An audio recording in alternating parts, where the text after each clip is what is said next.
Okay, so over the decades, there have been quite a few hypotheses to try to explain the origin of these Carolina bays. And let's make no mistake about it, this is still a mystery. We still don't know 100% for sure what created the Carolina bays. Now, the current academically accepted hypothesis for the creation of the Carolina bays is that these are Aeolian and Lacustrine in nature, meaning that there was prolonged periods of time where winds were coming out of the northeast, causing swirling of ponds that created these Carolina bays. Now, the timing of this academically accepted hypothesis can be anywhere between 13,000 years up to 100,000 years, or a little bit more than that. And the dates that they're getting, this is basically coming from either radiocarbon dating of material found within the rims of the bays, or it's optically stimulated luminescence dating of sand grains, which basically shows you the last time the sand was exposed to sunlight. And I'm not arguing the dates that they're getting from the carbon-14 dating or the optically stimulated luminescence dating, OSL dating.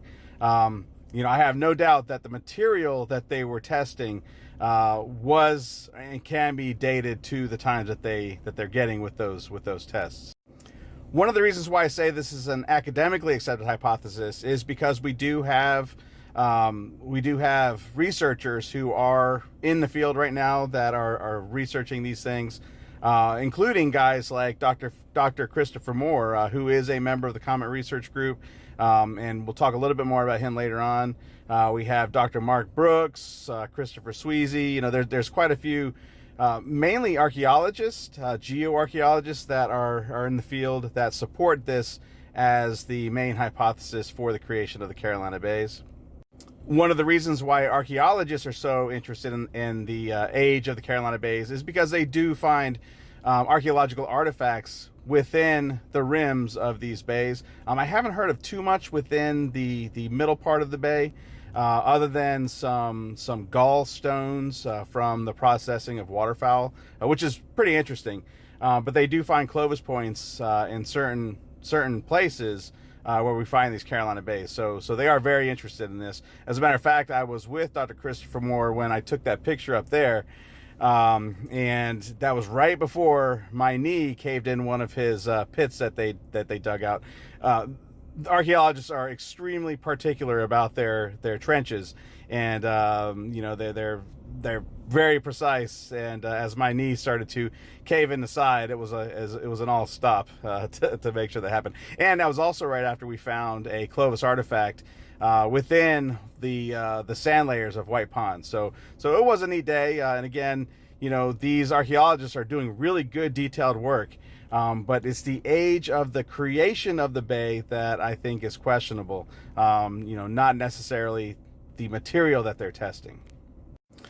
Now, before we move on to some of the reasons that I think are questionable for this academically accepted hypothesis, I do just want to go over some more examples of these Carolina bays. This is coming from a Google Earth image taken in the Bamberg, South Carolina area. I do have to say that Bamberg was the last name of a general, a Civil War general. They named the town after him. There's a statue of him right in the middle of the town. But if the Carolina bays were created by something other than a terrestrial cause, then the term Bamberg may have a whole nother meaning. Because this is what it looks like when we show it using the LiDAR provided by the USGS, colorized by Michael Davies on the Carolina Bay survey. Remember, all of you can get this LiDAR just like that by going to the Cintos.org website and downloading his files that you can upload right to your Google Earth Pro.